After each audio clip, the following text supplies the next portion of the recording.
Welcome, everyone, to today's webinar. It's called Managing Instability, the Pandemic and Conflict. I'm Karen Von Hippel, the director of RUSI, and it's a real pleasure to welcome all of you virtually to this event. For those of us who have been working on conflict for a number of years, it's always been a challenge obtaining reliable data and information about what's going on, especially when conflicts go on for so long. But of course, this has been compounded greatly during this pandemic. So today we really want to do an overview about what has been the impact of the pandemic on the delivery of aid. Are warring parties making any efforts towards peace, or are things getting worse?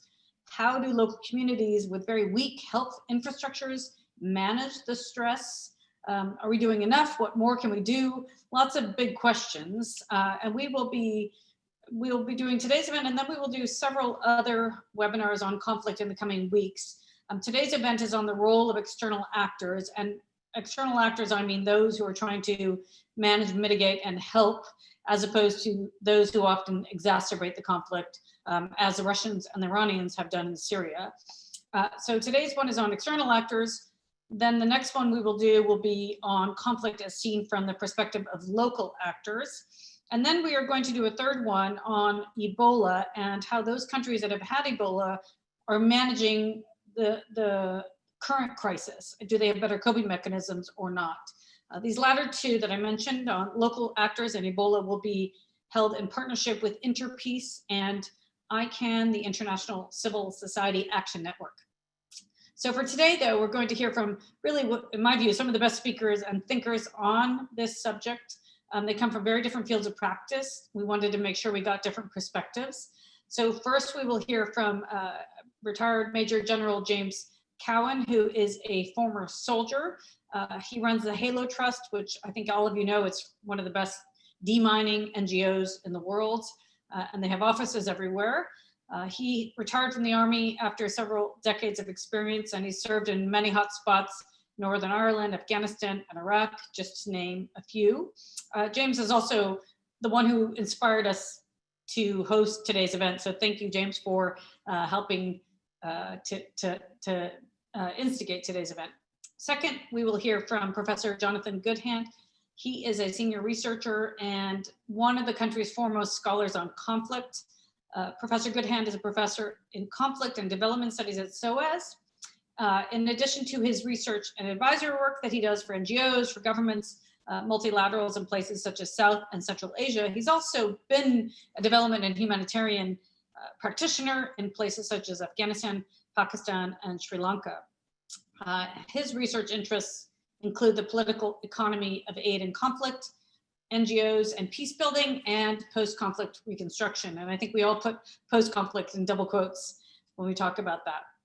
Third, last but not least, is Lise Doucette. I don't think she needs an introduction from me, really, but she's probably one of the best war correspondents out there. She has decades of work in some of the most dangerous conflict zones, and she still has a heart.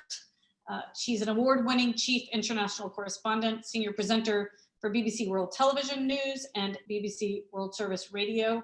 She really played a key role in the BBC's coverage of the Arab Spring, and has been a regular visitor for decades, really, going to places like Afghanistan and Pakistan.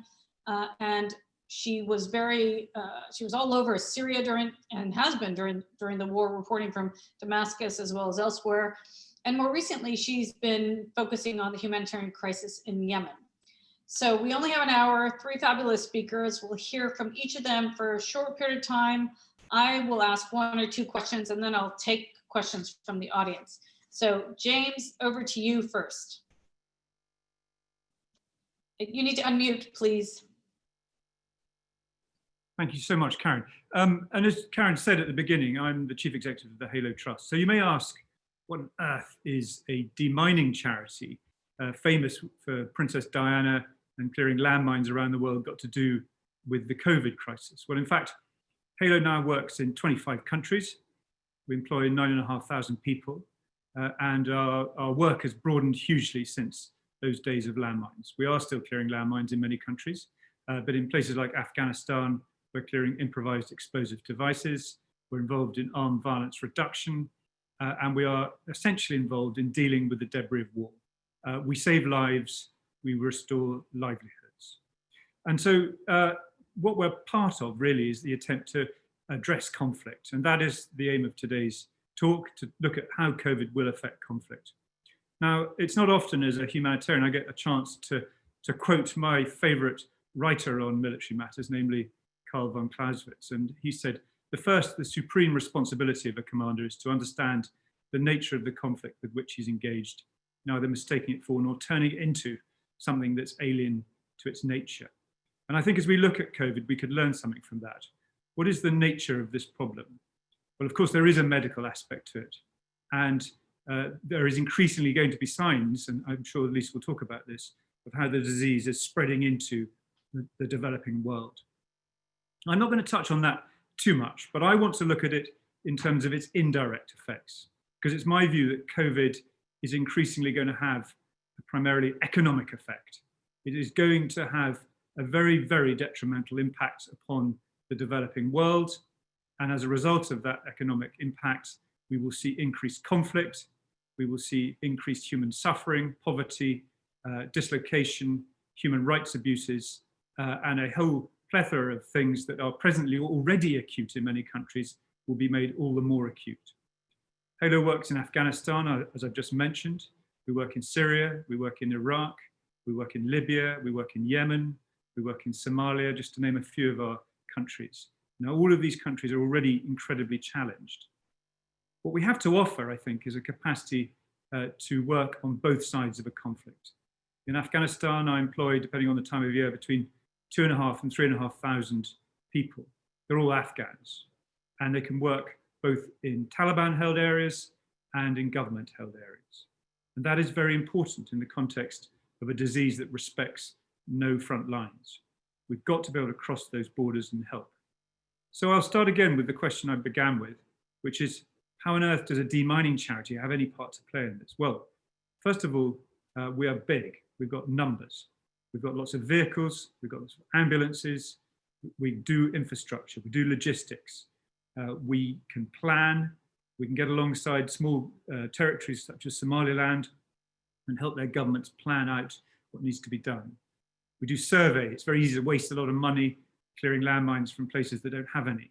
We can easily pivot that survey capability from landmine survey onto the test, track, trace thing that is so much part of the solution to COVID. And we do education. We normally talk to lots of people about the risks of landmines and other explosive hazards. We're already turning that onto the COVID response with a mass public education campaign in countries like Cambodia. The problem we have, I think, is as an NGO, we're not being coordinated. The great hope of this new government in terms of its foreign policy is its integrated review. That integrated review is on hold. And the clue is in the title. We need integration between different branches of government in order to have an effective presence on the world stage. So the great irony is that just as the United Kingdom was moving towards a new global Britain strategy and an attempt to get integration between defense, diplomacy and development, as well as trade, that whole process is now on hold. There's never been a moment more acute than this one when we need an integrated and joined up approach to make the British response to COVID possible. Because if we don't do that, even if you don't have a humanitarian bone in your body, you must have a sense of self-preservation, because this disease knows no boundaries and it will come back to these shores. And even if the disease itself is not important, the side effects of the disease in terms of global instability and terrorism will also affect this country. So I think it's now time that the United Kingdom thought hard about how to achieve a global effect and to turn away from the purely domestic preoccupations of the last few weeks and look to the global stage. Karen, I'll stop there. Thank you very much. Great. Thank you very much, James. Over to you, Jonathan. Thanks very much, Karen, and it's great to be part of this, this conversation. So I'm going to very briefly present from the perspective of someone who's an academic and the head of a major SaaS led research project funded by the UK government, the Global Challenges Research Fund, called Drugs and Disorder. And we're conducting research on the relationship between illicit drugs, conflict, and development in 9 borderland regions of Afghanistan, Colombia, and Myanmar. So COVID-19 presents a big challenge to our project, but as well as that, it's also revealing very important insights about the relationship between the pandemic, armed conflict, illicit economies, and vulnerability. And the central point I want to make in this presentation is that when we're looking at the links between COVID-19 and state fragility, we need to think beyond a narrowly statist framework and to focus also on the role of borderlands. It's self-evident, as James has just said, that the pandemic doesn't respect borders. It has complex spillover and diffusion effects. And yet what we're seeing are overwhelming responses which are informed by and constrained by a state-based logic. So the 3 points I want to make are: one, about the importance of borderlands; secondly, the need to rethink the health economy trade-off in these spaces; and thirdly, that we need to think about subnational trajectories of recovery from and adaptation to COVID-19. So the first point about our focus on borderlands. So the borderlands that we are researching were not initially COVID-19 hubs, but they become very important vectors for its transmission because they've been on the location adjacent to key hotspots in Ecuador, Iran, and China. And what is clearly very, very clear is COVID-19 is not a great leveler. It maps onto, it singles out, and exacerbates marginality and vulnerability. And our research is showing that borderlands are very risky places, highly volatile, and also highly transformative. They have long histories of conflict. The 3 border countries we're looking at also have contested peace processes going on, although people living in the borderlands have not experienced a peace dividend from these peace processes. There are places where healthcare and social safety nets are very basic or non-existent, and there's a very limited or contested space presence. There are also places where there's a high dependence on the informal and the illicit economies, which is linked to cross-border trade and labor migration. And finally, they're very mobile and churning population spaces. You have a high number of IDPs. They're often having rapidly urbanizing border towns and high levels of drug use and HIV/AIDS. So these factors mean that COVID-19 and the policy response to it can have very devastating effects. So the second point is that we need to think carefully about this health economy trade-off. We think it's fundamentally different from the kind of policy response which is being implemented in the industrialized countries, where essentially we're locking down to flatten the curve, to protect the health service, and trying as best we can to protect livelihoods. In these border areas, lockdowns and border closures are pushing people very rapidly into destitution.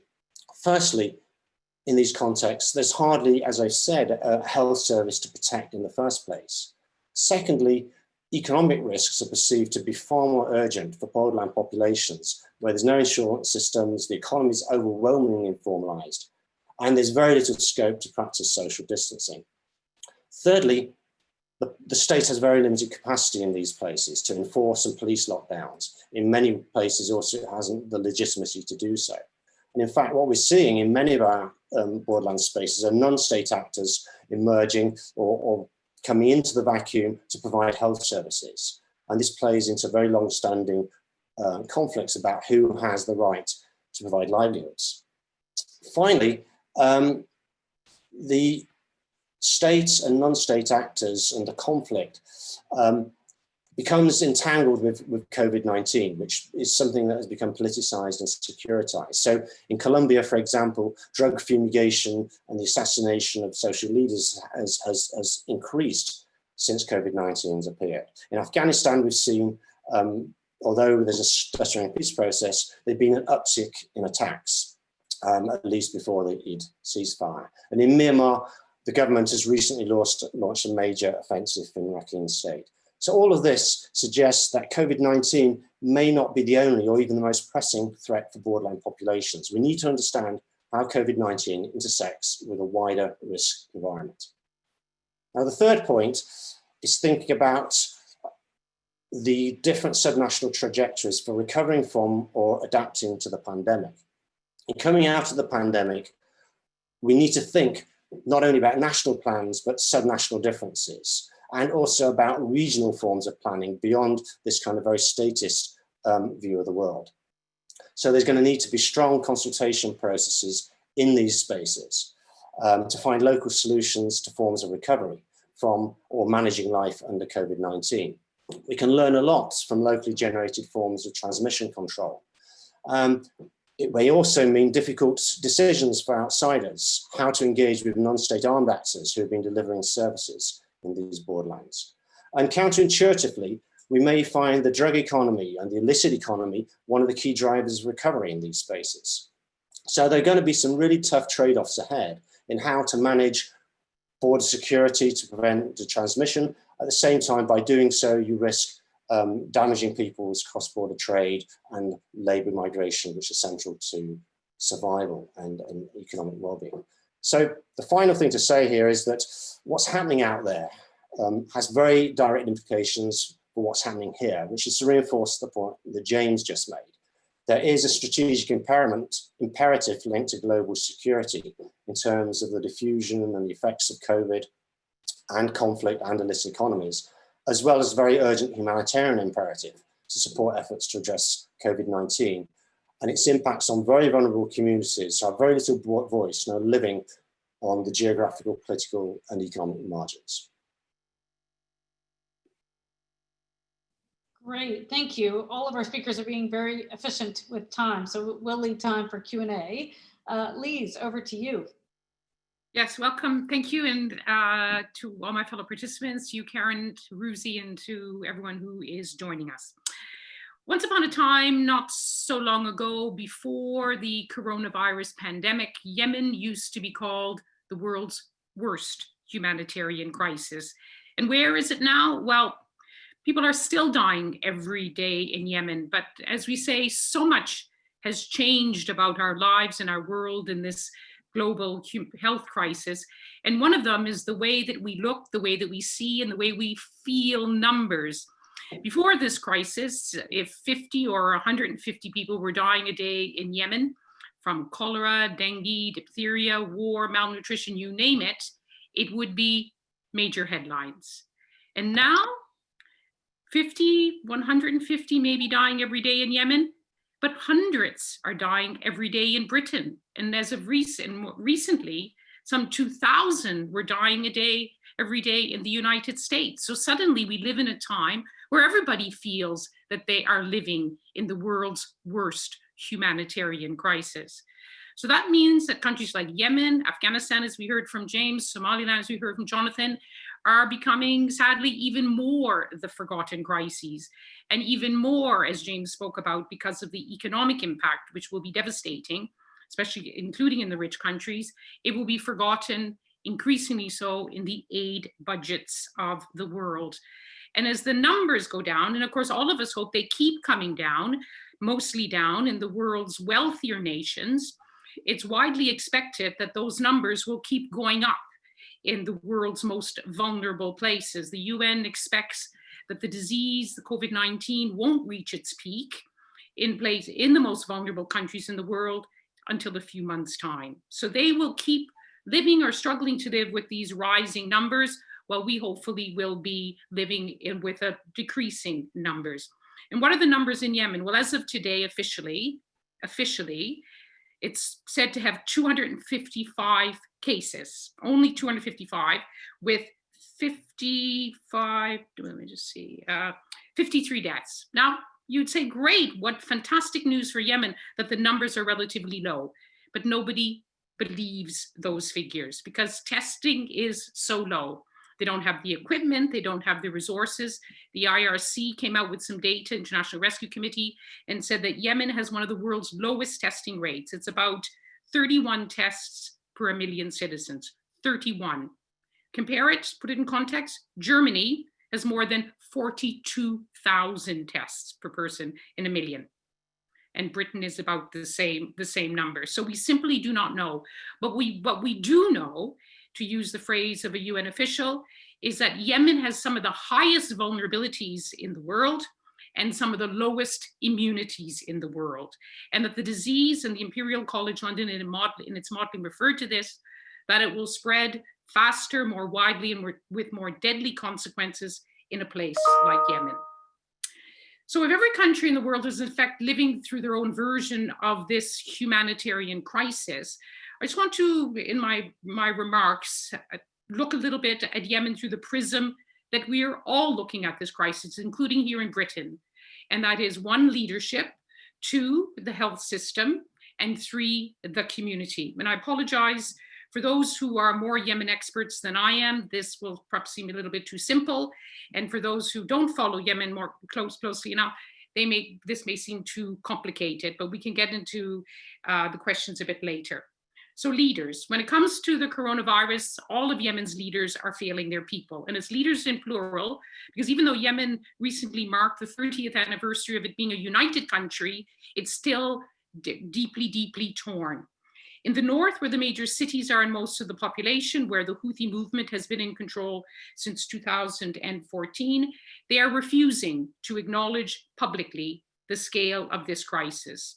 Senior UN officials or senior aid officials say that some Houthi officials say to them, we prefer to die with dignity, and others are quietly panicking. And Houthi officials, both privately as well as in their social media posts, are constantly lashing out at the United Nations. And while the United Nations is not perfect, they have been trying to marshal resources at a time when they feel their hands are tied. As you know, the WHO cannot take demands and data from the UN in the field. They have to have the governments presenting them with the data.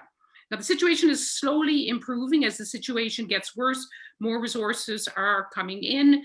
The private sector is helping a bit, but they still have to contend with the problem that all of the world's poorest countries are dealing with, and that is in the global race for resources, they're at the end of the queue. So there's not enough PPE and there's not enough testing. In the South, when it comes to leadership in the coronavirus crisis, it's a bit better, but it's still bad. There are 2 competing administrations, the Southern Transitional Council, which is a secessionist group, which recently declared self-rule, and there is the internationally recognized government, as it's known, which was ousted by the Houthis. Now, the STC declared self-rule, partly for political reasons, but partly because the Yemeni government, many of its leaders live in Saudi Arabia, wasn't doing enough. But at least in the South, they have called for international aid. Number 2, the health system. It's barely functioning. More than 50% of the hospitals and clinics have been destroyed in the war.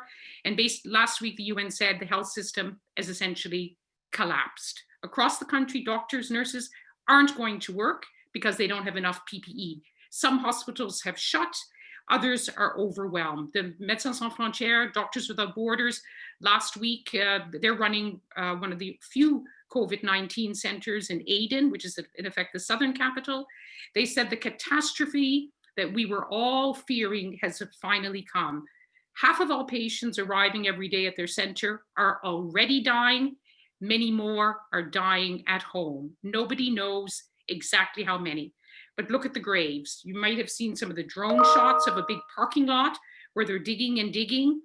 Again, figures by Médecins Sans Frontières, they say there should be 10 burials a day. Now there's 80 and counting. When this crisis started, Yemen had about 200 ventilators for 30 million people, 200. More have come in, but there still isn't enough. We heard at the beginning of this week that they're building a 100-bed hospital in Sana'a in the north and a 100-bed hospital in Aden. So it's getting a bit better, but it's still not good enough. And this could not have happened at a worse time, if it's possible to use that phrase for Yemen. The coronavirus began to spread at the same time that some of the world's biggest aid agencies, not including DFID at this point, suspended their aid to Yemen. After months of very acrimonious negotiations with the Houthi authorities, the aid was suspended because of accusations that the Houthis were either obstructing or diverting the aid, harassing or arresting aid officials. So the whole series of projects from the 1st of May were either suspended or completely stopped. And that includes support for hospitals and clinics, support to the displaced people living in displaced camps. And yesterday, the World Food Programme said the aid pipeline to Yemen is essentially at breaking point. And there's going to be a briefing today asking for more aid. Now, if you get, oh, sorry, I'm getting a bit long. I'll go quickly. Two other quick points. If you get a high fever in Yemen, which is what we're all said to look for when it comes to COVID-19, it could be COVID-19 in Yemen, but it could be cholera, it could be diphtheria, it could be dengue, it could be malaria, it could be chikungunya, it could be extreme malnutrition, and it could be a war injury. People just don't know. And if that wasn't enough to worry about, they have had once in a lifetime unprecedented flooding as well in all of the major cities. Finally, third, the community. Before this crisis, Yemen had the highest percentage anywhere in the world, 80% of the population, 24 or 30 million, depending on some kind of aid to survive. Of that figure, 10 million were said to be one step away from famine. And there's a warning that Yemen's biggest threat could be the specter of famine, of biblical proportions, to use the phrase of the World Food Programme. So as Jonathan said, you can't lock down completely when millions live hand to mouth. The public messaging has been there, but it's sporadic and not strong enough and not enforced. Over Eid, authorities in the north and south called for a lockdown. Some observed it, most didn't, and there were no enforcements. And finally, there is the war. Many people use the imagery of a war when it comes to the coronavirus. Yemen is in a war, and it's a terrible war. It marked its 5-year mark in March this year. The fighting is continuing by both sides, both the Saudi-led coalition and the Houthis, and there's been fighting in the south. The suffering is also going up. But what I heard from one senior Yemeni official this week, he said in a month's time, never mind everything I've said about how difficult and dangerous the situation is, in a month's time, he said, we will only be talking about the coronavirus. Okay, well, thank you very much, all three of you, for really stimulating remarks. I'm going to ask each of you a question, and then I'll open it up to the virtual audience. So let me first start with Lise, actually, because you did mention at the start there'll be less money for ODA, and it's likely that when we start to recover in the West, Yemen and other countries will get worse, and so there'll be less money to support them.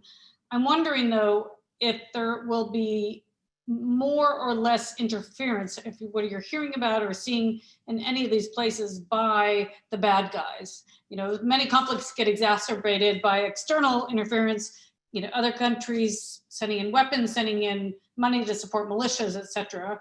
Are you seeing any evidence so far that there's less of that, whether it's in Yemen, Afghanistan, you know, any of the places that you know well?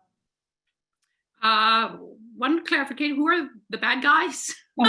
There's a lot of bad guys. I think I would say, and Jonathan's laughing, there ain't many angels in the world. There aren't a lot of angels, but I would say, you know, there's a lot of bad guys. There, you know, we heard also from James, I mean, there are the state actors, there are the non-state actors, there are the states which have been involved. I mean, Yemen's being veiled.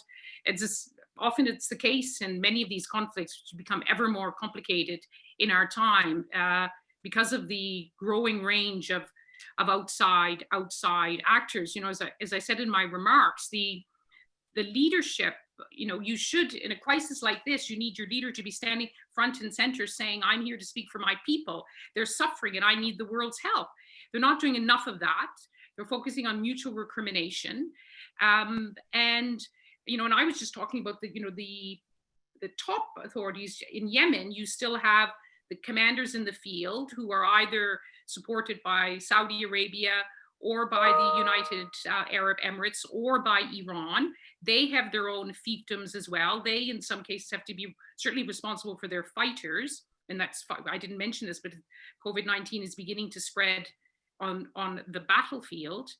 Yeah. So it's going to make things more and more, and we've often seen in war, sadly, that people will take care of their own first. So they may take care of themselves, then they'll take care of their fighters, and then whatever's left, and there may not be much left, they'll take care of their people. I just think I'm just wondering, on that example, Lise, are the Saudis or the Iranians, for example, or the Emiratis not providing as much military assistance because they have to be consumed by what's happening to their own countries domestically? That's really what my question is. Okay. Sorry. Well, we'll have to wait and see. I mean, I think that's a big question huge question for an oil producer like Saudi Arabia, with oil prices having gone completely through the floors. On June 2nd, although it may sound strange, there is a high-level pledging conference for Yemen in Riyadh. It should have been held there, will be held virtually.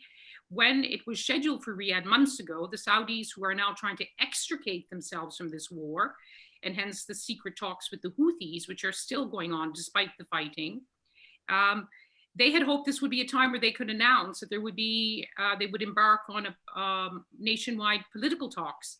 They're not there yet, but the Saudis and the Emiratis are still the biggest aid donors to Yemen. Whether or not, I'm assuming that will continue. And the Houthis have been looking to Iran to help them with aid as well. We'll see how much aid they get at the pledging conference next week. That will certainly be a marker. What we hear from the WFP and other heads of UN agencies, they say, all the major donors say to them, and this will not just be Yemen, it'll be Afghanistan, it'll be Somalia, it'll be all those countries who are the most fragile, that they're being told, no, of course we won't turn our backs on you. But they also say we have to wait and see what the impact of this crisis is.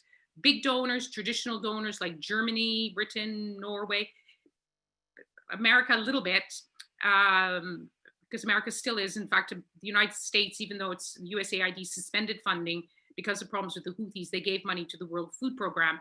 The big donors are still giving some, so let's hope they won't abandon completely, but the levels may be different. Okay, well, thank you. Let me go to Jonathan now about your borderlands comment, which is fascinating. And we do know that aid agencies have always had trouble providing aid at the regional level. Governments have trouble not going through the capital city. I think we saw that with Syria in so many ways. The UN and others really struggle because they'd often have to go through Damascus to get anywhere else. Then, of course, Damascus didn't always parcel it out. Are you seeing any creativity now in any of the places that you're looking at due to COVID? Are you seeing any flexibility on the part of donors to try to get support to some of these places? Well, the first thing to say is I think it's quite early to tell, really. We are really, I mean, as James and Annalise have both emphasised, we're really in the relatively early stages in the countries that we're looking at. And where we do see forms of creativity and new spaces opening up, it's mainly in relation to local government or civil society or even non-state armed actors that are kind of emerging in this space.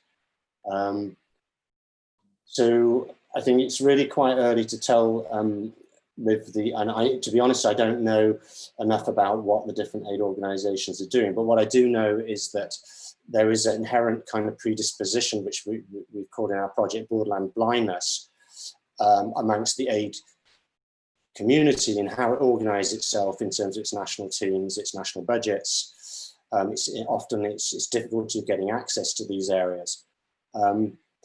And its dependence on state kind of data that's aggregated at the national level. So there's a set of kind of predispositions which make it difficult, I think, for aid organizations to respond in these contexts.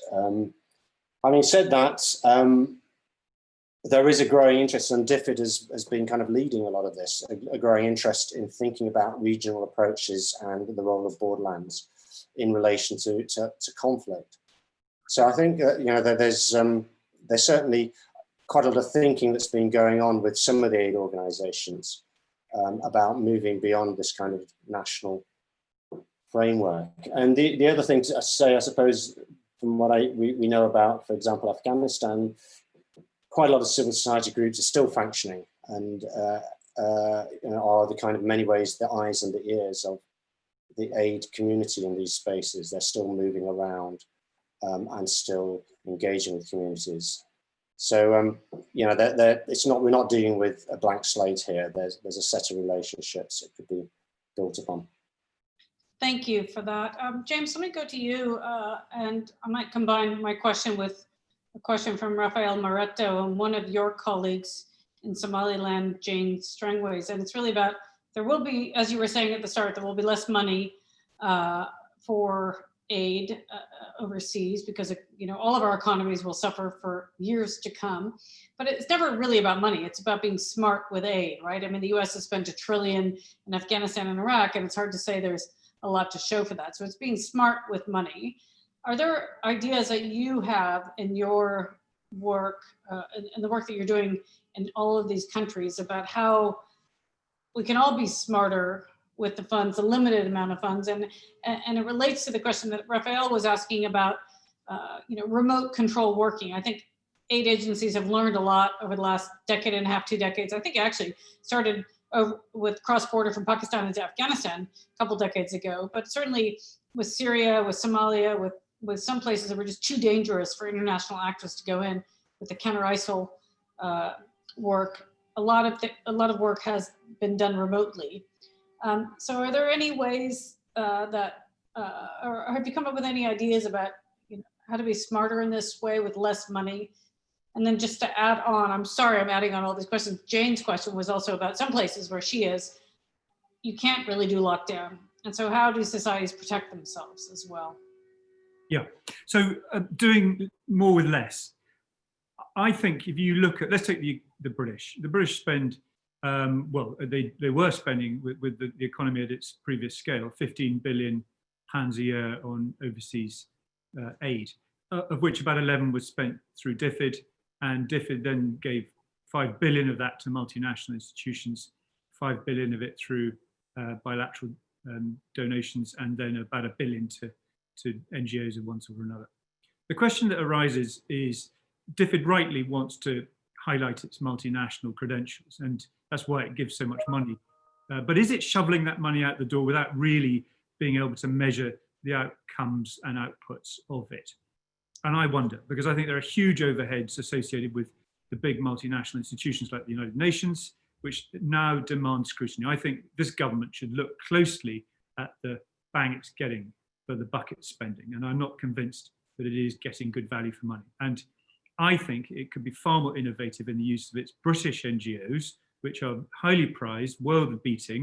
In the context of my own subsector, explosive ordnance disposal is a British thing. The Halo Trust and the Mines Advisory Group are the world's leading charities, and we do this better than anyone else. And yet, of that 15 billion, the Halo Trust last year got just short of 12 million. It's a tiny amount. And I do think the British could do something about this. Secondly, I think that the disease has compounded an existing problem with risk. If you go to Kabul, you see embassies that don't leave their compounds, don't know their countries, are no longer really in touch with the problem that's present. And because of COVID, most of them have gone home and are working from somewhere in London from their own houses. You can't be a diplomat on that basis. We've got to rediscover our willingness to get out there and be part of the world and its problems. And unless that can happen again, I'm afraid there's a sort of multiple sclerosis that's taken over the body politic. So I do think that needs to be explored. And I'd finish by saying that DFID is an outstanding programmatic Department of State. It prides itself on doing big programs, but it's not a diplomatic Department of State. It's very bad at convening other actors, whether they be other states or in the private sector. It's not good at bringing in others and helping people to work together in a team to resolve a problem. And I'd really like to see that addressed. I'll stop there. Okay, thank you for that. I'm going to combine a question by Ewan Grant and Mike Maiden, who's a former UN's a member of RUSI, and Mike is a former trustee and a senior associate fellow. And this will, let me go to Jonathan and then to Lise on this question. It's really about dealing with, on the ground, dealing with warlords, authoritarian leaders. How do you work with them in a productive way? And And then Mike's, oh, I'm sorry, Mike, I'm going to come back to your question in a minute. There was another question about organized crime. That's right. Mohammed Tousif asked, is the director for the Westminster Center for Research and Strategy. Criminal groups always fill these vacuums quite quickly. Do you feel that we're paying enough attention to this? Do we know what's going on, or is this just happening and all of a sudden when we are able to go back in, we're going to be surprised in a negative way as we were in Kosovo in 2000 after the bombing campaign? Maybe Jonathan, you choose which one you want, and then Lise, you choose the second one. Okay, I'll on the dealing with unsavory characters. I mean, I have a long experience of this, to be honest. As a former aid worker on the Afghan-Pakistan frontier in the 1980s, I mean, aid organizations were facing a similar set of problems. How do you get access to these difficult to reach areas that are affected by ongoing conflict? And the only way of doing so is to negotiate entry through warlords, local power holders, militia leaders, whatever we want to call them. And clearly there's a very kind of urgent and quite pragmatic kind of response to this is you know, to get supplies in, we had to deal with these de facto authorities. But we were also quite naive and blind to the role that we were doing in legitimizing these authorities, the role that funding was, you know, funding is fungible. It was used to provide AK-47s, and you know, there was a lot of auto-consumption of aid as well.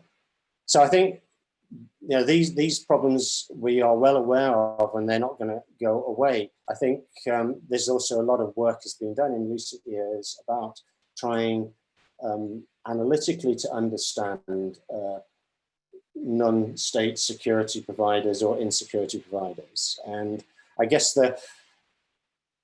in terms of the research we're doing, but this I guess can inform responses, we need to think carefully about what roles these actors play and do they have any locally grounded legitimacy. And we need to get away from a kind of a discourse where the state is good and these actors are necessarily exploitative and bad. So to give you an example, I have to be a little bit careful about this, but when I was in Putumayo in southern Colombia, just the middle of last year, there were some people who were quite nostalgic for the days when the area was controlled by FARC, because they provided a lot of state-like kind of forms of provision. There was a kind of a predictability to the violence. People knew the rules of the game. And then with the peace process and demobilization of FARC in the area, then into the vacuum came paramilitaries, where it's much more unruly and often much more violent. So I guess the point is that that we need to kind of analyze and think carefully and probably come at this from a borderland perspective about what the local people think, who are the authority holders, who has legitimacy. It may not necessarily always be the state. Okay, thank you for that. Of course, people said that about Charles Taylor in Liberia and even Saddam Hussein at some point after the Iraq invasion when things were going very pear-shaped. Lise, you also know a lot of unsavory characters, whether they're state or non-state actors. What do you think?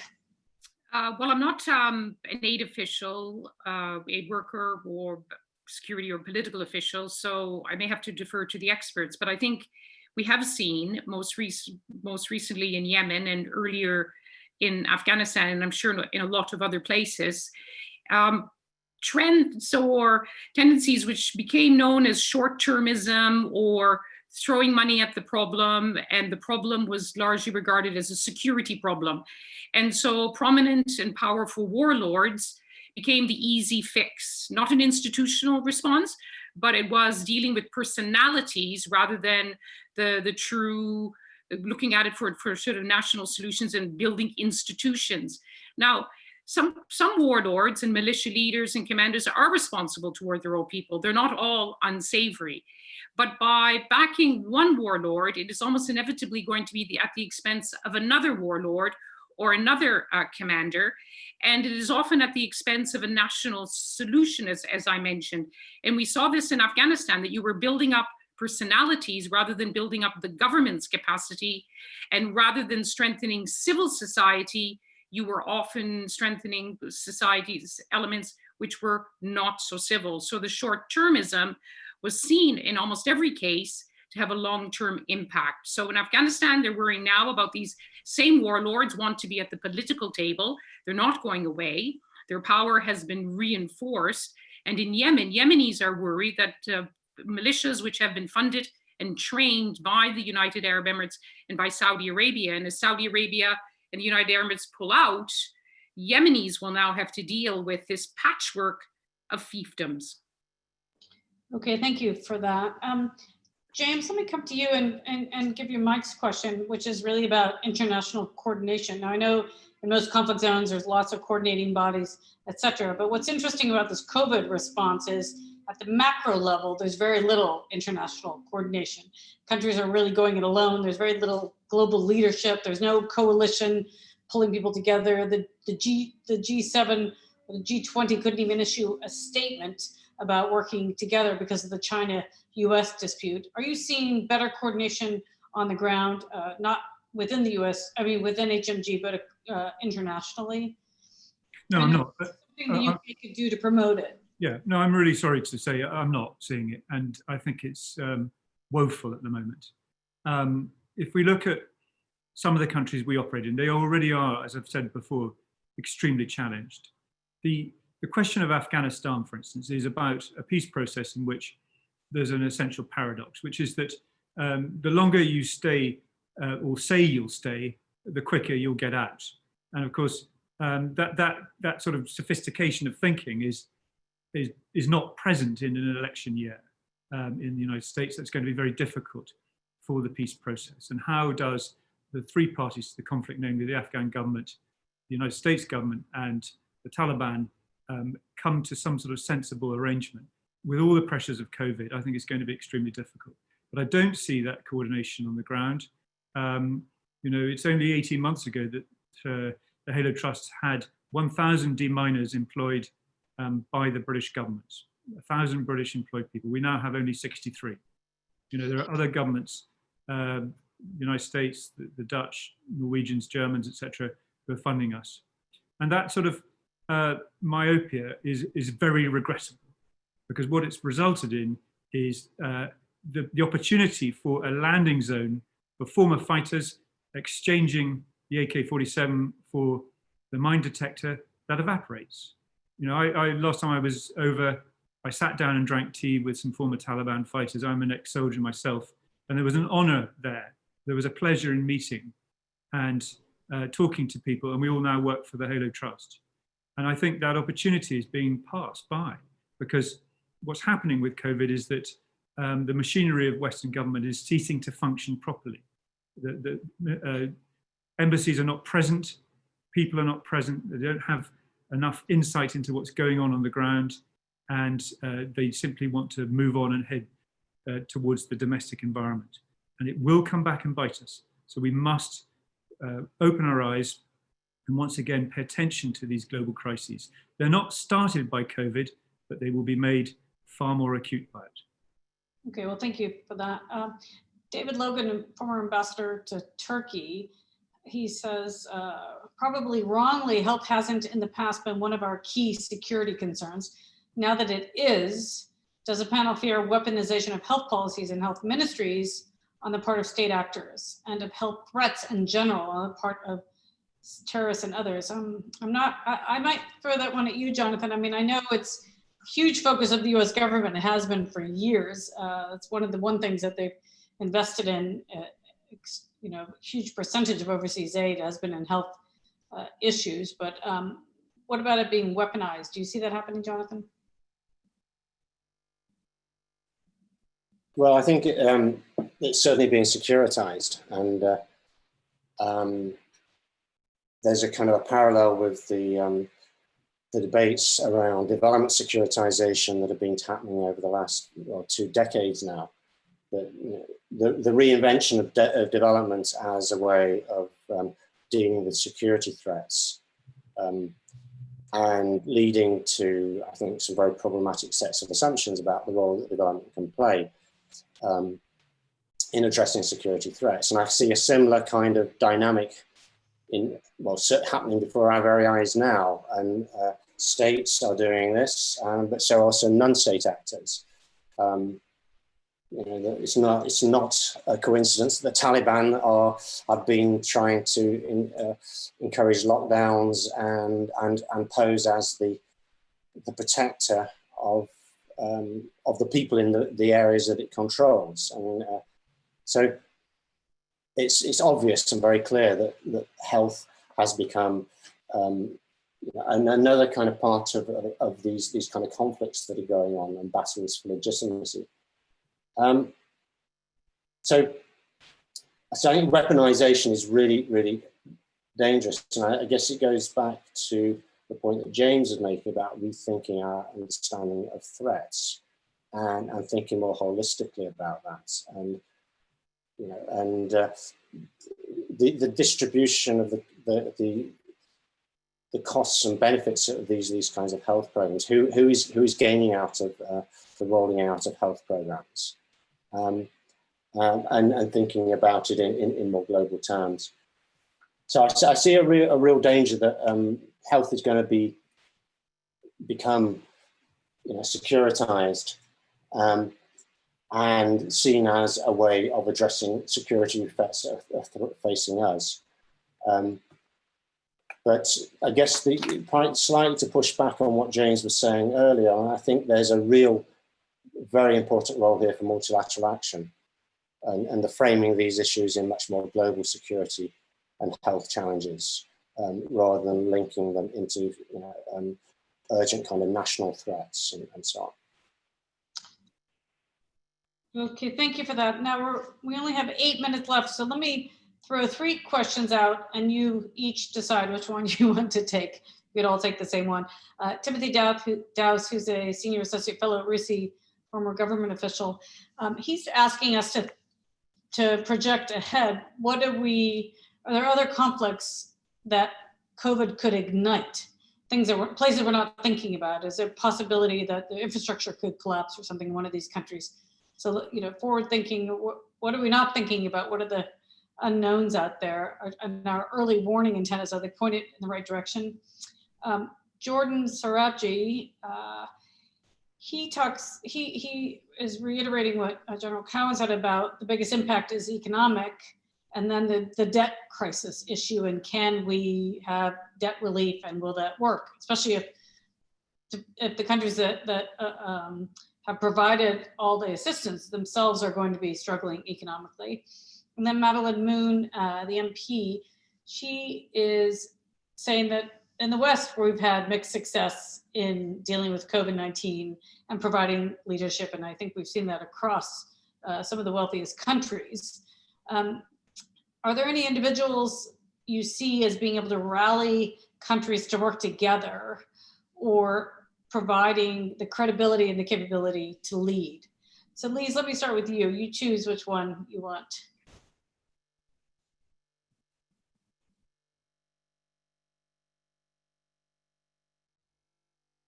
I think just a quick answer on the first one is we just don't know. We just don't know what the full impact of this global pandemic will be, and the consequences, the deadly consequences it can have in the world's most vulnerable countries. If the worst modeling predictions are right in fragile places like Afghanistan and Yemen, some parts of sub-Saharan Africa, you could have the collapse of the state, you could have mass displacement of people, you could have outbreak of criminality because people are basically hungry, they need to buy food. And there's so much about this pandemic that we still don't know about, even here in Britain, which has more resources to deal with it. On your third question, yes, we do want leaders to stand forward. The fact that the United Nations Security Council has been largely silent and hasn't really met, that it was unable to agree a resolution on a humanitarian ceasefire, COVID-19 ceasefire that Antonio Guterres has been calling for, partly because of tussling between China and the United States over the wording of the resolution. But there are, in many places around the world, and without mentioning anyone in particular, there are voices which are saying a global problem needs a global solution. Either we will all rise together or we will all fall together. And until all parts of the world are safe, no part of the world is safe. Correct. I mean, in this crisis in particular, we're only as strong as our weakest link. James, let me go to you. Yeah, I mean, working in 25 countries, they divide between the obvious ones that I talked about, the Afghanistans and Libyas and Yemens. But we work in a lot of post-conflict countries, ones that perhaps have no longer in our consciousness. Angola yesterday downgraded its crisis from disaster to calamity.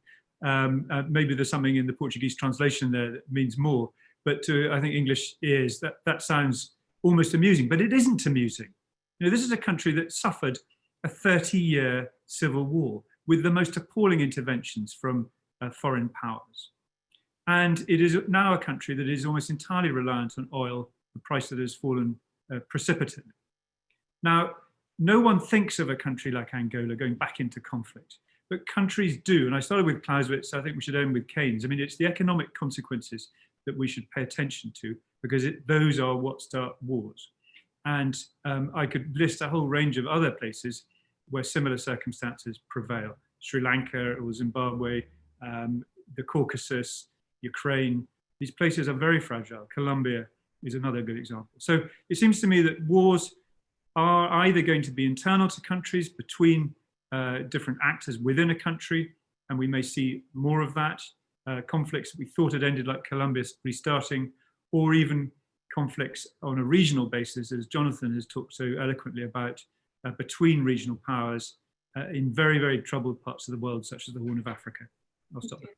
Thank you very much. Jonathan, now you have 1 minute, and I want to add one more question onto this, because you'll end up having the last word. There are definitely people talking about, can we build back better, build back greener in all of our countries? Is this an opportunity for us to be more creative in the places that in these conflict areas? And I think your regional approach is very interesting. Is that an opportunity? Do you have any thoughts on that? Okay, two quick thoughts here. First of all, on this question about future conflicts, obviously I'm not going to predict where the next conflict's going to come from, but thinking about this, I've been thinking about pandemics as shocks, and what do shocks do to societies undergoing fragility and conflict. And I have a hunch that what shocks do is they exaggerate pre-existing trends. So if you look, for example, at the tsunami, it led to the breaking down of the peace process in Sri Lanka, and yet it reinforced the peace process in Aceh. And that was more about what the pre-existing trends were politically in those two countries. And I think COVID is going to do that. It's going to exaggerate where situations are breaking down. It will accelerate that process. Where new spaces are opening up for peace, I think it will possibly reinforce that. So I think that may be something worth thinking about. Does this offer an opportunity to rethink how we engage with fragile states? I think the answer is yes, but I don't think the answer is we need more of what we've been doing before, in terms of the answer has been one of more state building, more development, more resources, more political muscle, as though that has the answer. And I think what COVID is showing is there are very difficult choices and trade-offs to be made here. You can't have them all together. The illicit economy may actually be central to people's survival in these places. So you can't eradicate drugs at the same time as you build the state or you try and support development. So I guess one of the things that COVID does is force us to think very honestly about those trade-offs and who bears the costs of those kinds of trade-offs. Okay, fantastic. Now, this has been a very rich conversation. We have 1 minute to go, so I'm not going to even try to summarize all the amazing points that were made, but I really do appreciate all of you taking time out of your very busy schedules to join us today. There were many more questions, and I apologize to those of you who asked questions that we just didn't have time for. But really appreciate you all joining us, and please do come back when we host the next one on conflict as seen from the perspective of local actors. You'll hear more in the coming weeks about a date and a time, etc. So thank you all very much for joining us, and thank you to our speakers.